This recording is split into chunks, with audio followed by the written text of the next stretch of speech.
I used to just go with whatever meat looked good or was on sale at the grocery store.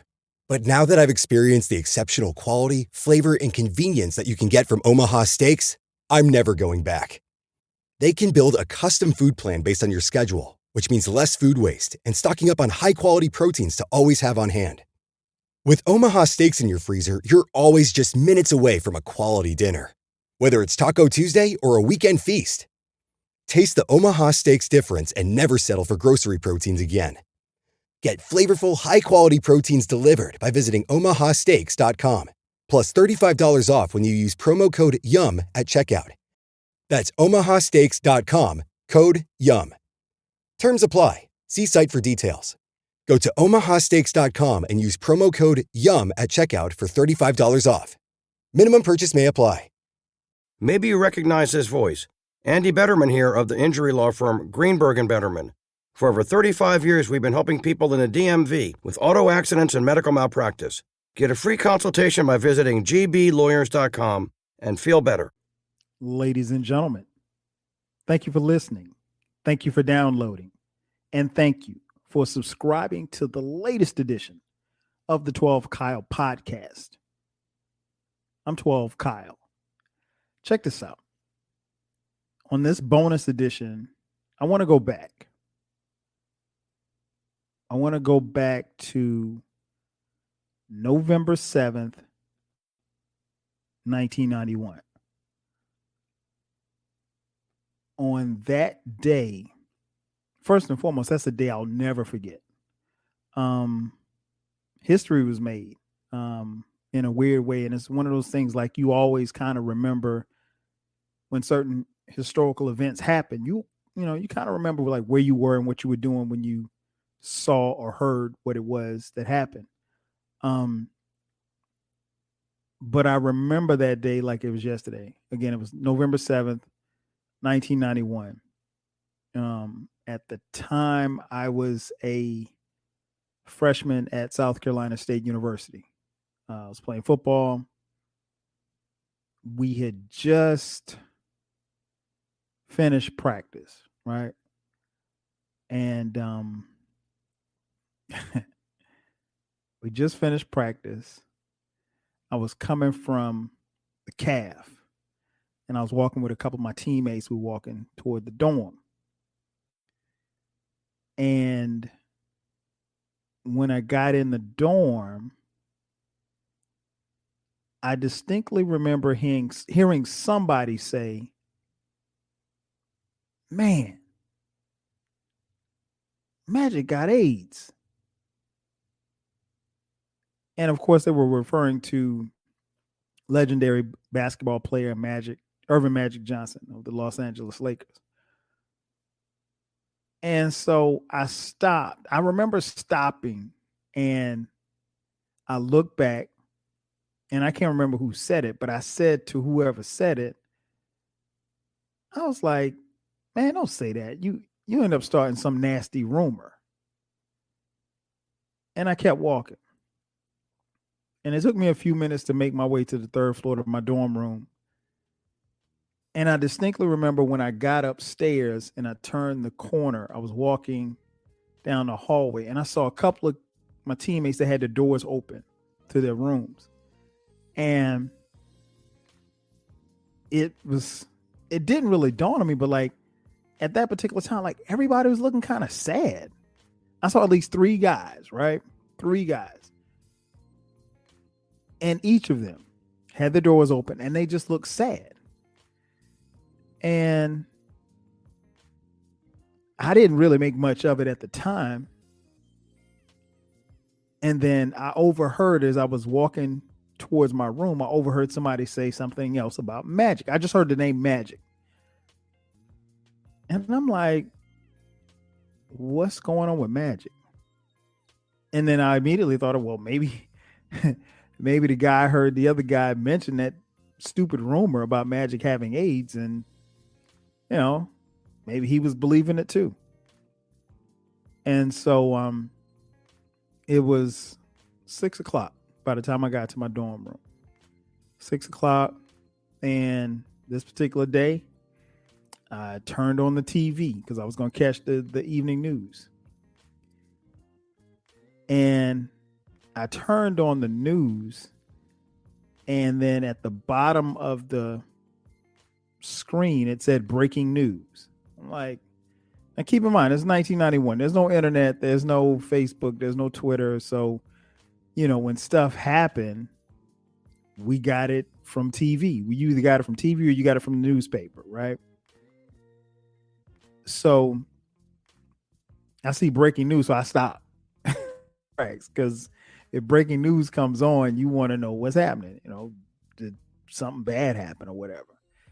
I mean, it had to be something bad, because normally when there's breaking news at that particular time, it was never, they're not breaking good news. So I stopped in my tracks to figure out what was going on. And again, I know nothing at this point. I just know that I had practice, heard somebody say something, and I brushed it off and I just kept going. Because again,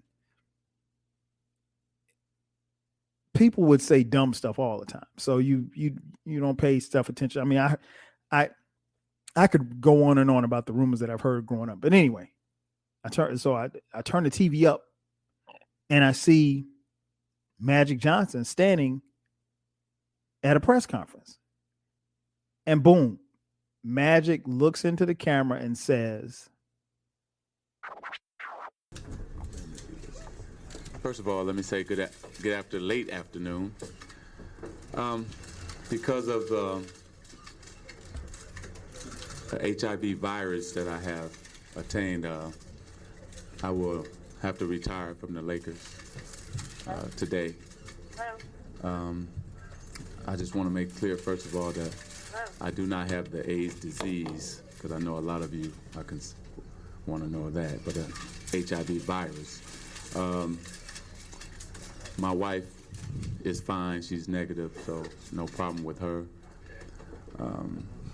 I plan on going on, living for a long time, bugging you guys like I've always have. So you'll see me around. I plan on being with the Lakers in the league. Hopefully David will have me for a while. And going on with my life. And I guess now I get to enjoy some of the other sides of living, that because of the season and the long practices and so on.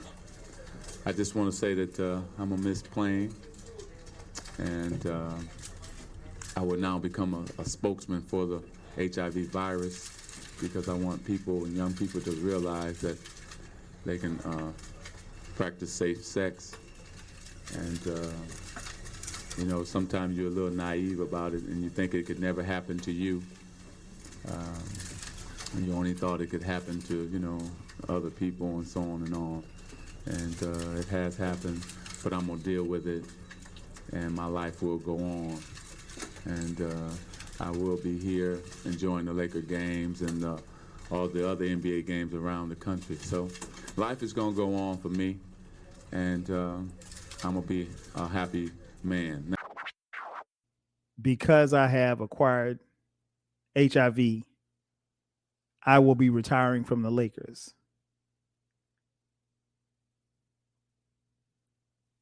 Huh? I was floored.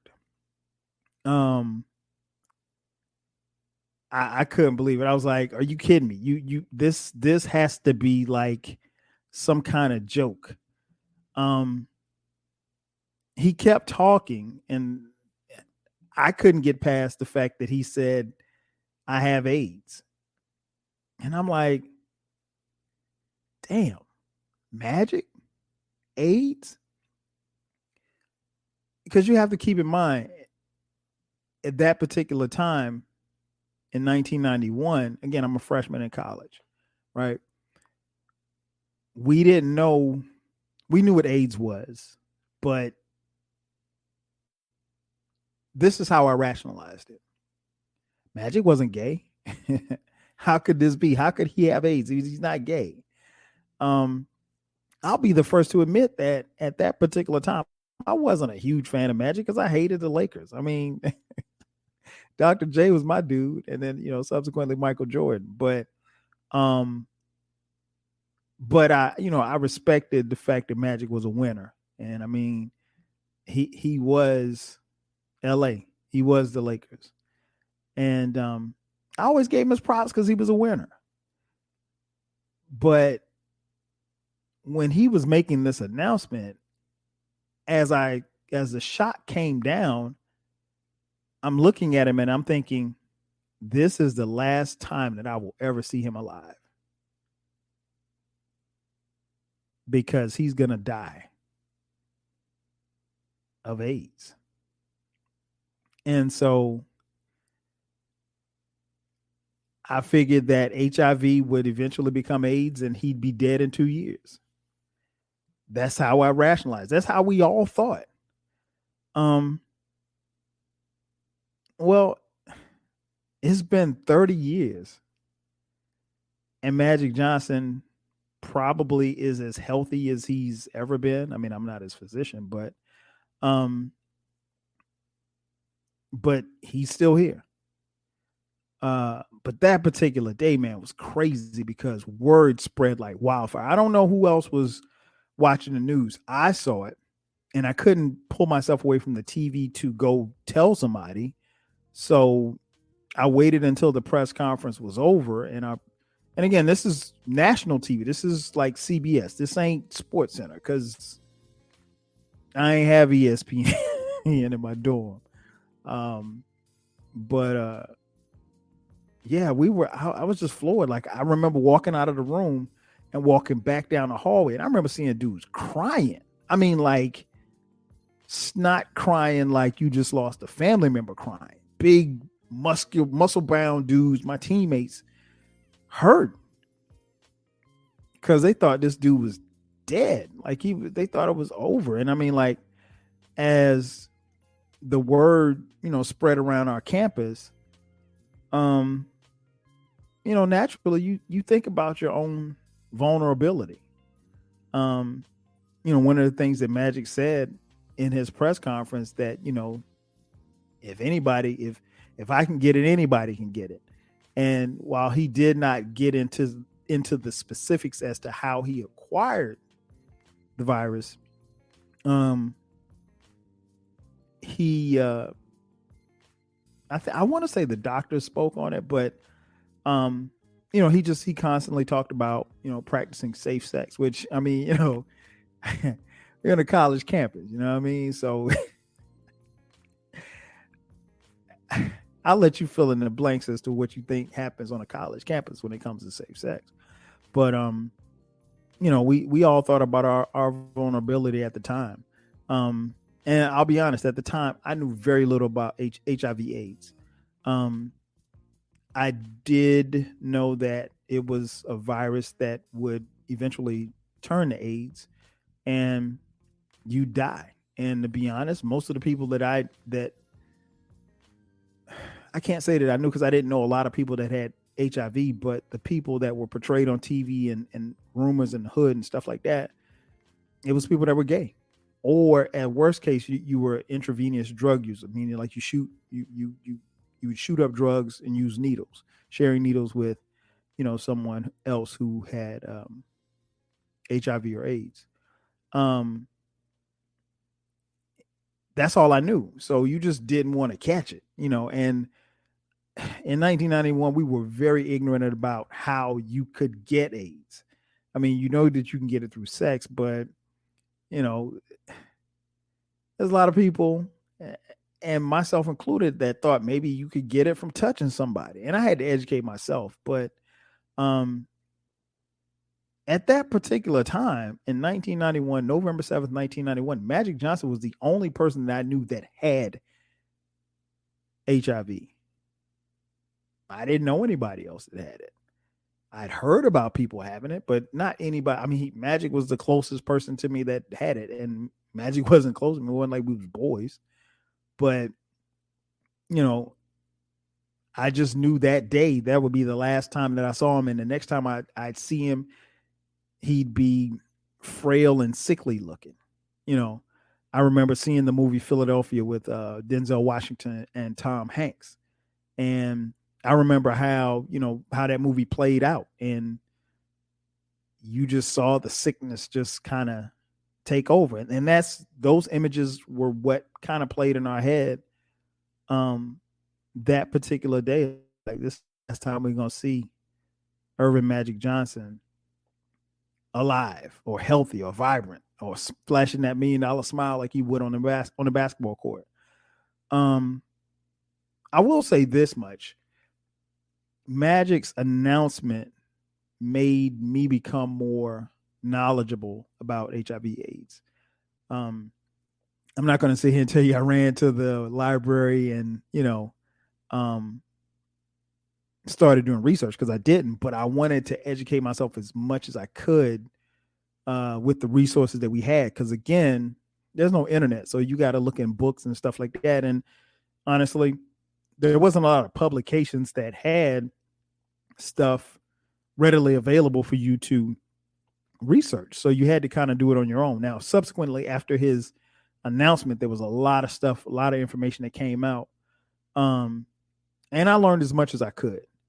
And honestly, I tried to educate those around me. But to be honest, when you're a young man, in the world trying to figure things out, we kind of hold on to what it is that we're doing and what our thought process is. And, if your thought process was that, somebody who had HIV/AIDS was gay, you don't want them around you. It was, very homophobic. I mentioned on this podcast before about how homophobic we were in the 90s and how just personally I moved away from that as I grew older and educated myself, but a lot of people didn't, right?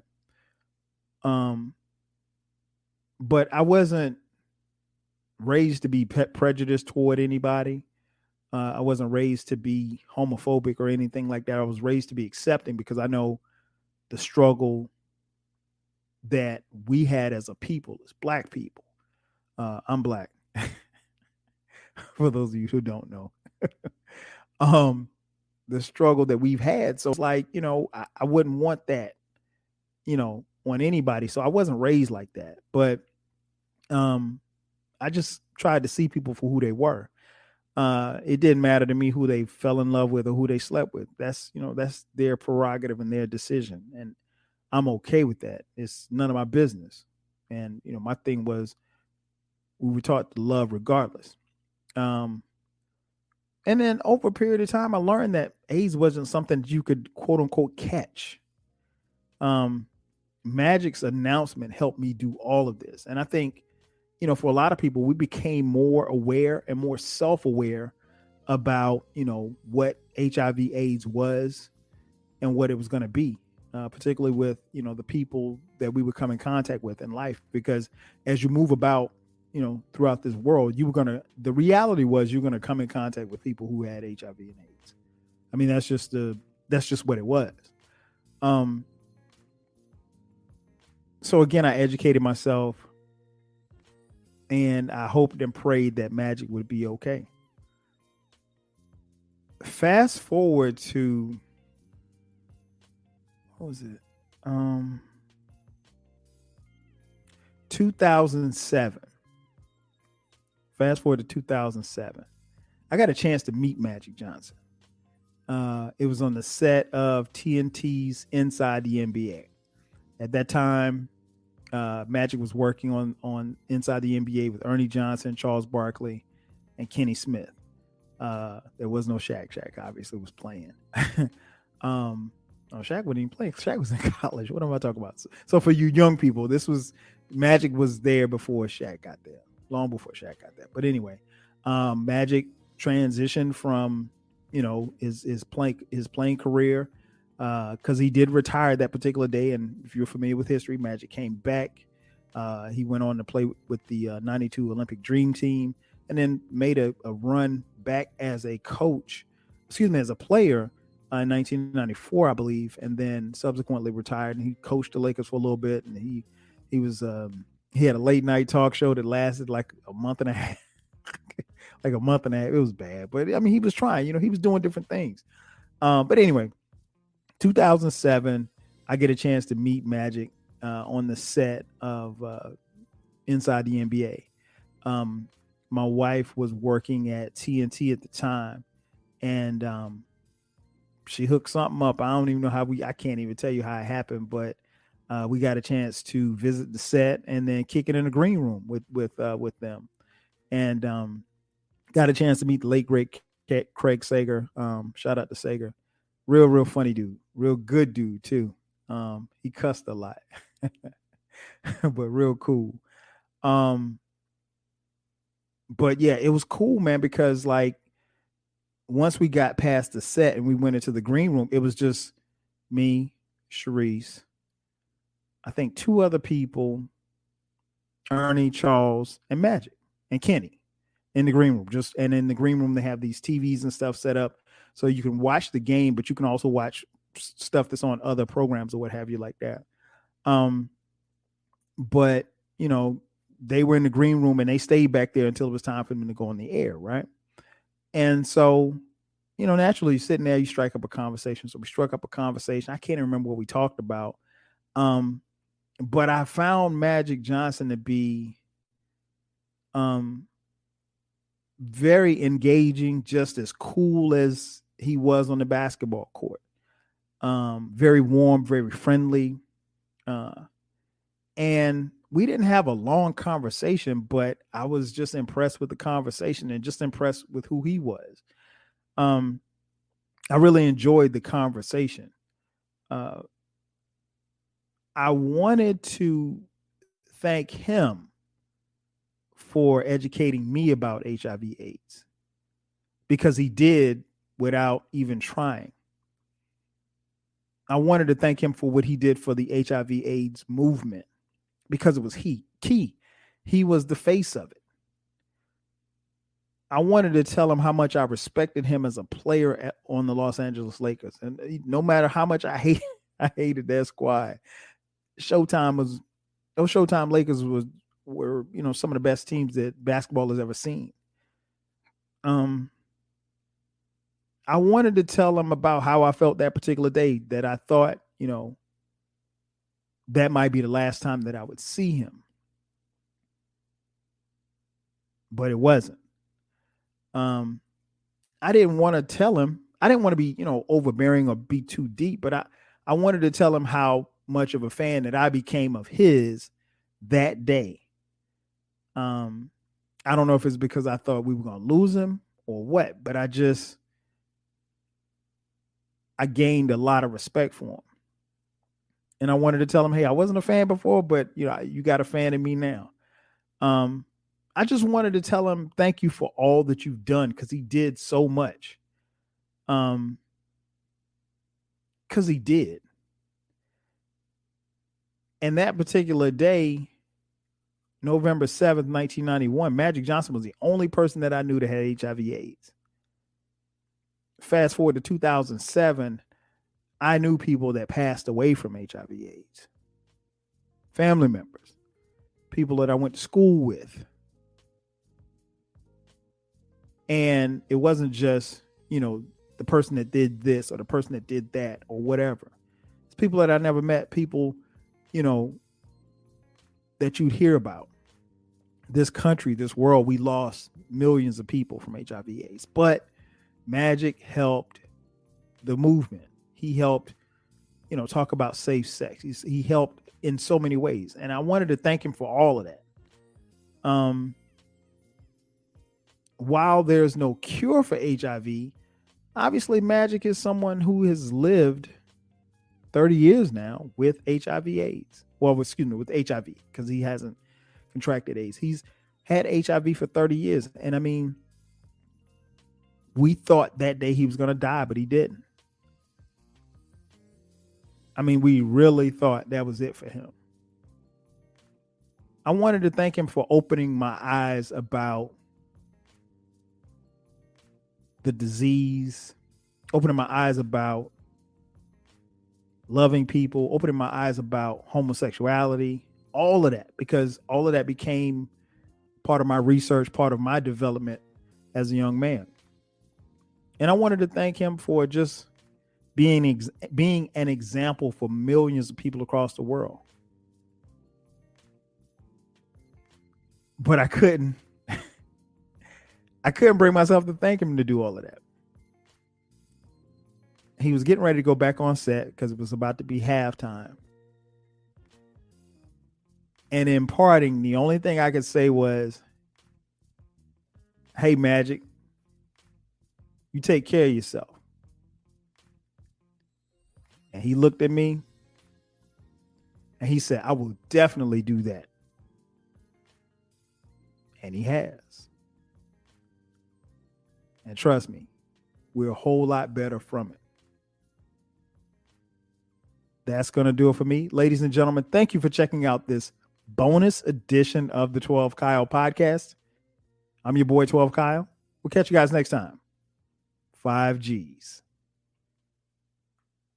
When you manage procurement for multiple facilities, every order matters. But when it's for a hospital system, they matter even more. Grainger gets it and knows there's no time for managing multiple suppliers and no room for shipping delays. That's why Grainger offers millions of products in fast, dependable delivery, so you can keep your facility stocked, safe, and running smoothly. Call 1-800-GRAINGER, click Grainger.com, or just stop by. Grainger, for the ones who get it done. When you manage procurement for multiple facilities, every order matters. But when it's for a hospital system, they matter even more. Grainger gets it and knows there's no time for managing multiple suppliers and no room for shipping delays. That's why Grainger offers millions of products in fast, dependable delivery, so you can keep your facility stocked, safe, and running smoothly. Call 1-800-GRAINGER, click Grainger.com, or just stop by. Grainger, for the ones who get it done.